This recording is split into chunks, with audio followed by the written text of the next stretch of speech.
வேல் வழிபாடும் வேல்மாறலும் படித்து முருகப்பெருமானை வைகாசி விசாகத்தில் யார் வழிபடுகிறார்களோ அவர்கள் கோரிக்கையை முருகப்பெருமான் ஏற்றுக்கொண்டு நிறைவேற்றி கொடுப்பார். ஆச்சி மசாலா எந்த சமையலும் ருசி தேடும் ரகசியம் 20 ரூபாய். முருகப்பெருமானின் விரதங்களிலேயே விசேஷங்களிலேயே உன்னதமானது வைகாசி விசாகம். அது முருகப்பெருமானோட பர்த்டே. மிகப்பெரிய வளர்ச்சியையும் மிகப்பெரிய வீழ்ச்சியையும் கொடுக்கக்கூடியவர் தான் முருகப்பெருமான். பால் எடுத்து வேல்மாறல் படிச்சுக்கிட்டே அந்த பாலை அந்த வேலுக்கு விட்டு வழிபட்டா உங்களுடைய கோரிக்கை முருகப்பெருமான் ஏற்றுக்கொள்வார். வாழைப்பழம் நீங்க படையில வைக்கிறீங்களா இல்லையா, முருகப்பெருமானுக்கு நெய்வேத்தியம் பண்றீங்களா இல்லையா, அதை சாப்பிட்டுட்டா விரதம் முறிஞ்சிருமே. வாழைப்பழத்தை எப்படி நீங்க சாப்பிட முடியும்? இப்படி 21 நாள் 11 நாள் 6 நாள் விரதம் இருந்து முருகப்பெருமானை வழிபடும் போது படிக்காத குழந்தையும் படிக்கும். விநாயக பெருமானுக்கும் முருகப்பெருமானுக்கும் ஒரு பெரிய ஒரு ஒற்றுமை என்னன்னா, நீங்க எந்த முறையில விரதம் எடுத்தாலும் அவங்க ஏத்துக்குவாங்க. எந்தெந்த விஷயத்துல உங்களை கர்மக்காரனாக வினை தடுத்துட்டு இருக்கோ அந்த வினையை அறுத்து அந்த தடையை விலக்கி கேட் ஓபன் பண்ற விரதம் தான் வைகாசி விசாகம்.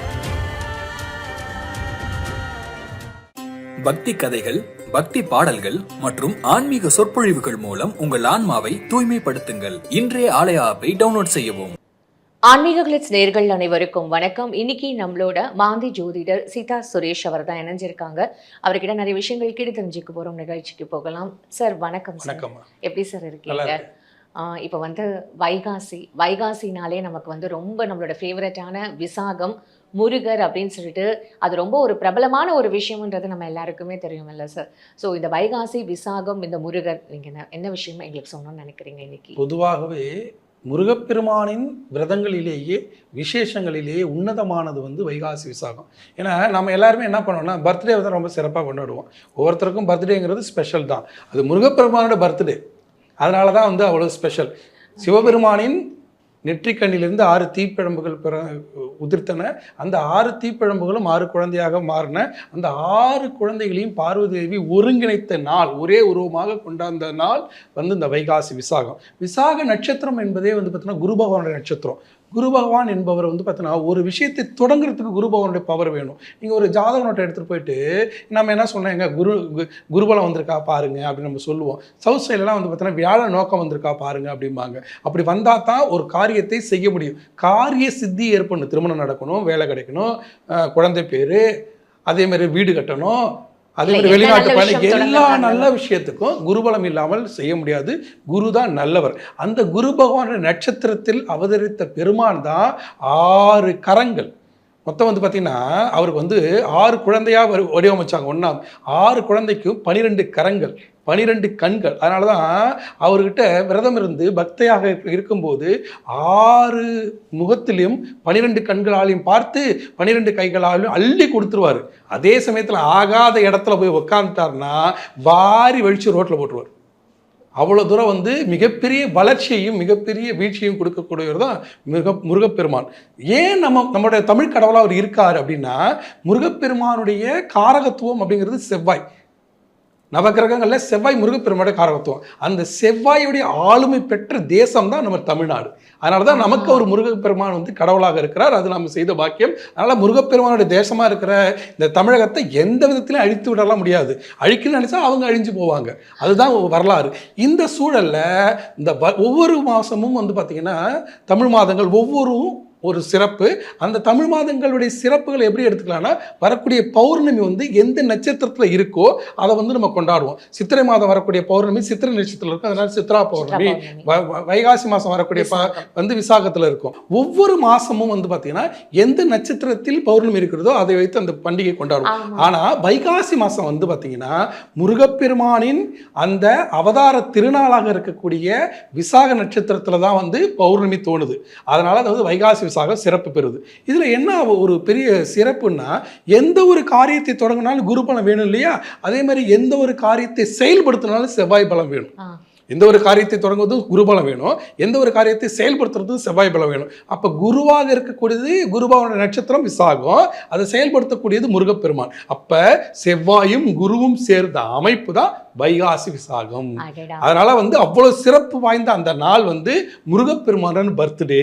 அந்த பர்த்டேவில் வந்து முருகப்பெருமானை யாரெல்லாம் வழிபடுகிறார்களோ அவர்கள் எல்லாம் டாப்புக்கு போயிடுவாங்க, கேட் ஓப்பன் ஆகிடும். அவர்கள் இப்போ ஒரு வேலைக்காக நான் முயற்சி பண்ணிட்டு இருக்கேன் அப்படின்னா முருகப்பெருமானுக்கு இந்த வைகாசி விசாகத்துக்கு ஒரு விரதம் எடுப்பாங்க. இப்போ சஷ்டிக்கு 6 நாள் எடுக்கிறோம். அதே மாதிரி வந்து பார்த்தீங்கன்னா மாதம் கிருத்திகையில் இருக்கிறோம். சஷ்டி விரதம் இருந்தால் கடன் நோய் எதிரி இல்லா வாழ்வு அமையும். அதே மாதிரி கிருத்திகை விரதம் இருந்தால் அவர்களுக்கு சூரியனுடைய பலம் கிடைத்து தந்தை பலம் கிடைக்கும், அதிகார பதவி கிடைக்கும், கவர்மெண்ட் வேலைக்கு போவாங்க, புத்தி ஷார்ப்பாகும். அது வந்து கிருத்திகை விரதம்.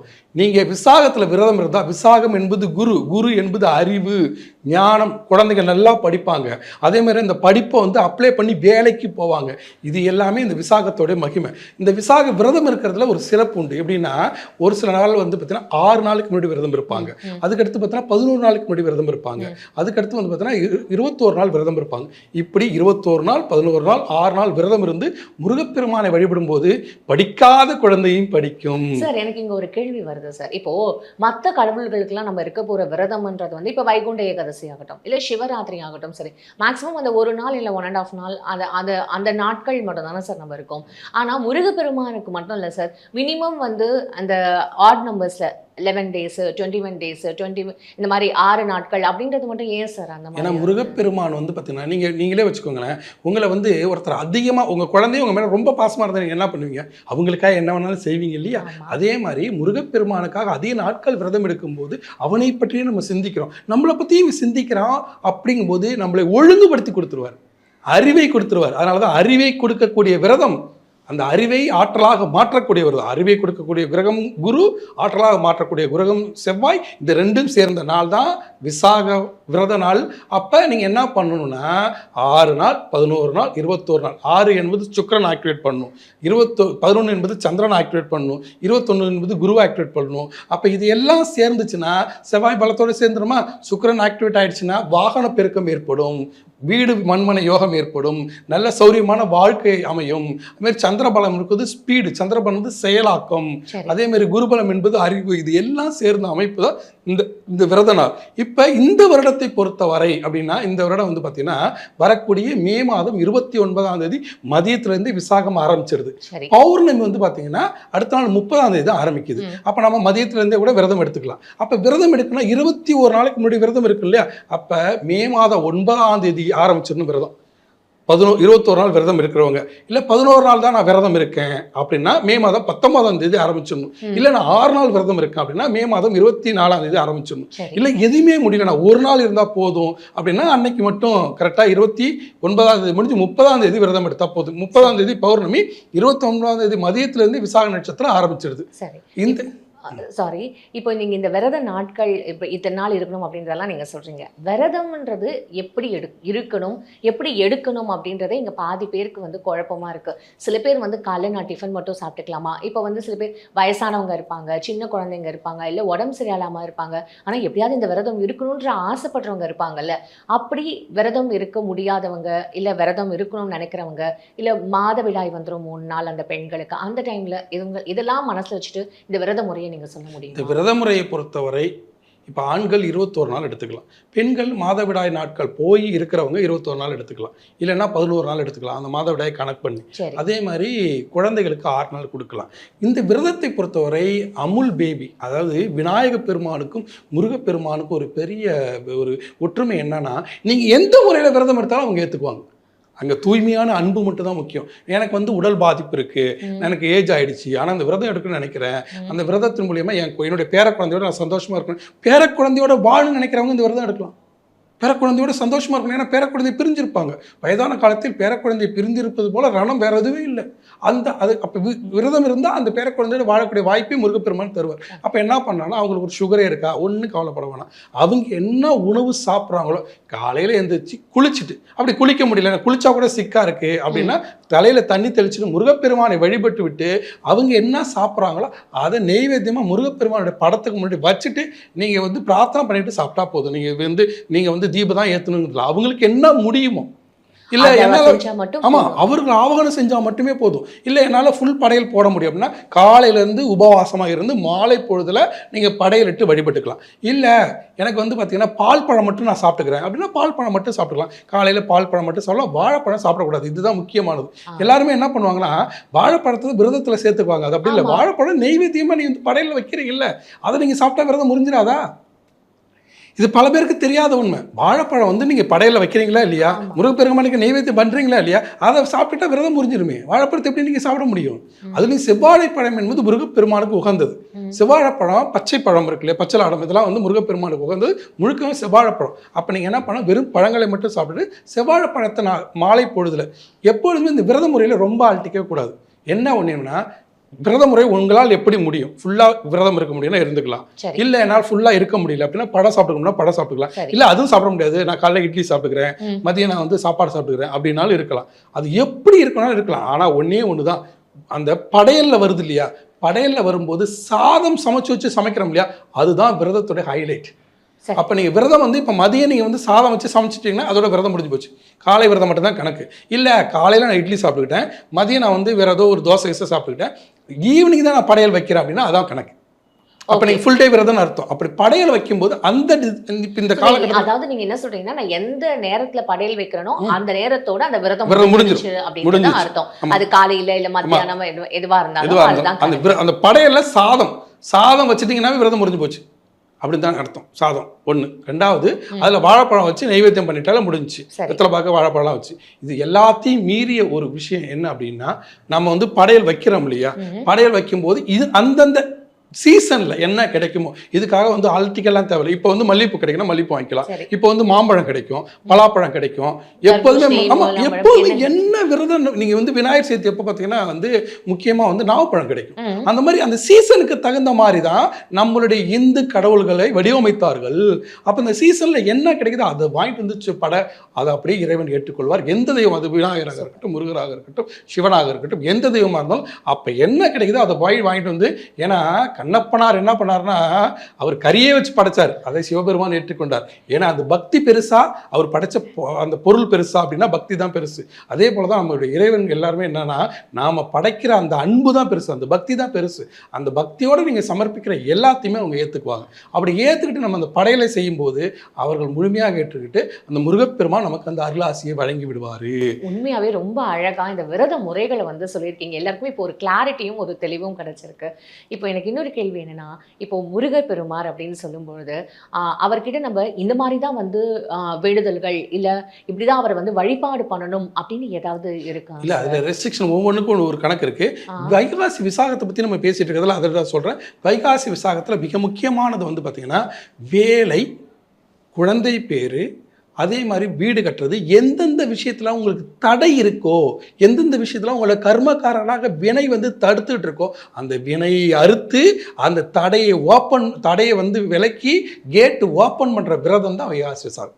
அதனால நீங்க என்ன பண்ணணும்னா வேல் மாறல் படிக்கணும். இப்ப கந்த சஷ்டி படிக்கிறது வந்து சஷ்டி விரதம். இங்க வந்து வேல் வழிபாடு. நீங்க ஒண்ணுமே தேவையில்லை, நான் கோயிலுக்கு போகல, எதுவும் போகல, எனக்கு நான் கொஞ்சம் வயசானவங்க, நான் ஃபாரின்ல இருக்கேன், வீட்டில் இருக்கேன் அப்படின்னா ஒன்னே ஒண்ணுதான், ஒரே ஒரு வேல் வாங்கி வைங்க. ஸ்டாண்டு மாதிரி ஒரு வேல் இருக்கும், அதை ஒரு தட்டில் வச்சுக்கோங்க. தட்டில் வச்சுக்கிட்டு ஒரு டம்ளர் பால் எடுத்துக்கோங்க. பால் எடுத்து வேல் மாறல் படிச்சுக்கிட்டு அந்த பாலை அந்த வேலுக்கு விட்டு வழிபட்டா உங்களுடைய கோரிக்கை முருகப்பெருமான் ஏற்றுக்கொள்வார். அவருக்கு தேவை ஒரு டம்ளர் பால், வேல் வழிபாடும் வேல்மாறலும் படித்து முருகப்பெருமானை வைகாசி விசாகத்தில் யார் வழிபடுகிறார்களோ அவர்கள் கோரிக்கையை முருகப்பெருமான் ஏற்றுக்கொண்டு நிறைவேற்றி கொடுப்பார். இப்போ ரீசன்ட் டைம்ஸ்ல முருகப்பெருமானோட இந்த வழிபாடும் அவரை வந்து போய் கும்பிடுறதும் ரொம்ப ஜாஸ்தியான மாதிரி இருக்குல்ல, இதுக்கு காரணம் இந்த சோஷியல் மீடியா கூட இருக்கும்? அப்படிலாம் ஒண்ணுமே இல்லைங்க. முருகப்பெருமான் ஆண்டுகிட்டு இருக்காரு, முருகப்பெருமானுடைய காலம் நடந்துகிட்டு இருக்கு. இப்போ வந்து பார்த்தீங்கன்னா 2025 இருக்கு இல்லையா, 2025 முருகப்பெருமானுடைய ஆண்டு. ஓகே, ஆமாம். அதே மாதிரி விசுவாச வருஷம், கடந்த விசுவாச வருஷம் இருக்கு இல்லையா, அது வந்து முருகப்பெருமானுடைய ஆண்டு. அந்த முருகப்பெருமான ஆண்டுங்கிறதால முருகப்பெருமான் ஆண்டார். அதனால முருகப்பெருமானுடைய பக்தி பரவசமாயிடுச்சு. இப்போ இந்த வருஷத்தை வந்து பார்த்தீங்கன்னா அண்ணாமலையார் ஆள்றார் 2026. அடுத்த வருஷத்தை சக்தி ஆள்வாங்க, அதுக்கு அடுத்த வருஷத்தை குரு பகவான் ஆள்வார், மகான்கள் ஆழ்வாங்க, அதுக்கு அடுத்த வருஷத்தை அம்மன்கள் ஆழ்வாங்க. இப்படி கணக்கு இருக்கு. அப்போ நீங்க என்ன சொல்ல வரீங்கன்னா, கடவுள்களுக்கு கூட வருஷம் ஒரு சீசன் இருக்கும். கண்டிப்பா அவங்க அந்த வருடத்தில் அவர்கள் தான் பாப்புலரா இருப்பாங்க. கடவுளே அப்படிதான். 2025 முருகப்பெருமான் ஆண்டாரு, 2026 வந்து அருணாச்சலேஸ்வரரும் உண்ணாமலையம்மனும் ஆண்டுறாங்க, 2027 வந்து அம்பாள்கள் ஆள்வாங்க, அதுக்கடுத்து 2028 வந்து பார்த்தீங்கன்னா மகான்கள் ஆள்வாங்க. அப்போ மகான்கள் வழிபாடு பெருகும். சீரடி சாய்பாபா அதுமாரி வந்து இளைய பாபாஜி மகான்கள் வழிபாடு பெருகும். அதுக்கப்புறம் 2029 வந்து பார்த்தீங்கன்னா புத்துமாரியம்மன், இந்த மாதிரி வந்து அம்மன்கள் வழிபாடு பெருகும். இந்த மாதிரி கணக்கு இருக்குது. அதனால் அந்தந்த ஆண்டுகளை யார் ஆள்றாங்களோ அவர்கள் அந்த வருடத்தில் அதிகமாக வணங்கப்படுவார்கள். சூப்பர். இப்போ இந்த வேல் மாறல் நீங்க படிக்கணும்னு சொல்றீங்க, இல்லை இந்த மாதிரியான வழிபாட்டு முறைகள் அப்படின்றத நீங்க சொல்றீங்க. இதையும் தாண்டி இந்த முருகனுக்கு என்னால் எதுவுமே பண்ண முடியல, விரதம் இருக்க முடியல, வேல் மாறல் படிக்க முடியல, எதுவுமே பண்ண முடியல, கோயிலுக்கு கூட போக முடியல, என்ன பண்ண? முருகப்பெருமானை மனதார பிரார்த்தனை செய்து வேல் வேல் முருகா வெற்றிவேல் முருகா வேல் வேல் முருகா வெற்றிவேல் முருகா, வேலை முன்னிலைப்படுத்துங்க.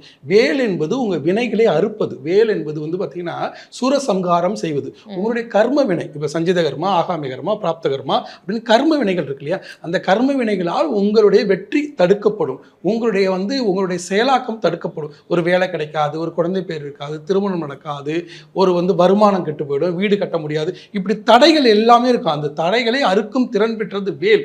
அந்த வேல் வழிபாட்டை செய்யும் நாள் தான் இந்த விசாக நட்சத்திர நாள். அந்த விசாக நட்சத்திரத்தில் அவதரித்த பெருமான் தான் எங்க முருகப்பெருமான். அந்த முருகப்பெருமானுடைய விரதம் தான் அவருடைய பர்த்டே டேட்டா இருக்கக்கூடிய அந்த வைகாசி விசாகம் பௌர்ணமியில் வர்றது. அந்த பௌர்ணமி என்பது ஏன்னா அம்பாளுடைய மடியில் அமர்ந்து, அம்பாள் என்பது சந்திரன், அம்பாளுடைய மடியில் அமர்ந்து கேட்கும் வரங்களை அள்ளி கொடுக்கும் பெருமான் தான் எங்க முருகப்பெருமான்.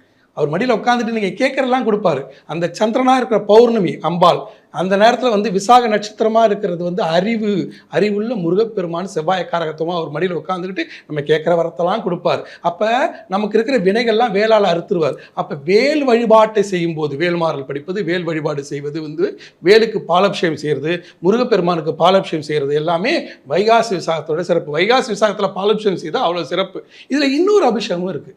வைகாசி விசாகத்தில் நான் பாலாபிஷேகம் செய்கிறேன் சார், என் குழந்தை பேசலை சார், என் குழந்தை நல்லா படிக்கலை சார், அவன் நாக்கில் சரஸ்வதியே வரமாட்டேங்கிறா சார், ஆக்சுவலாக ஒரு பாடகியாக இருக்காங்க, இல்லை அவளுக்கு அந்த வாய் வச்சு தான் எல்லாமே, ஆனால் அந்த வாய் சரியாக வரல சார், ஒரு பேச்சாளராக வரணும்னு நினைக்கிறாங்க. இது எல்லாமே நடக்குது சார். அப்போ அந்த வைகாசி விசாக நாளில் பாலும் தேனும் கலந்து அபிஷேகம் செய்தால் அது அவங்களுக்கு கிடைக்கும். Super sir. இப்போ இன்னொரு விஷயம் என்னன்னா, நீங்க இந்த வேல் வழிபாடு அன்னைக்குன்னு சொல்லிட்டீங்க. சரி, இதுக்கப்புறம் அந்த வேலை நான் சும்மாவே வச்சுட்டு இருக்க முடியாதுல்ல, ஏன்னா வேல் வழிபாடு வழிமுறைகள்னு நிறைய இருக்கு. நான் வைகாசி விசாகம் அன்னைக்கு அந்த வேல் பண்ணிட்டு அதுக்கப்புறம் நான் எப்போ திருப்பியும் பண்ணணும், இல்லை சும்மாவே அந்த மாதிரி வீட்டில் அது இது பண்ண முடியும்? இல்லை, நீங்கள் சும்மாவே இல்லை நேரமும் வச்சிருக்கலாம். திருப்பி ஒவ்வொரு மாதமும் விசாகத்தை அன்னைக்கு நீங்கள் அதை வேல் வழிபாடு செய்யலாம். இல்லைன்னா நார்மலாக அந்த வேலுக்கு ஒரு பூ வச்சுட்டு வணங்கினாலே போதும்.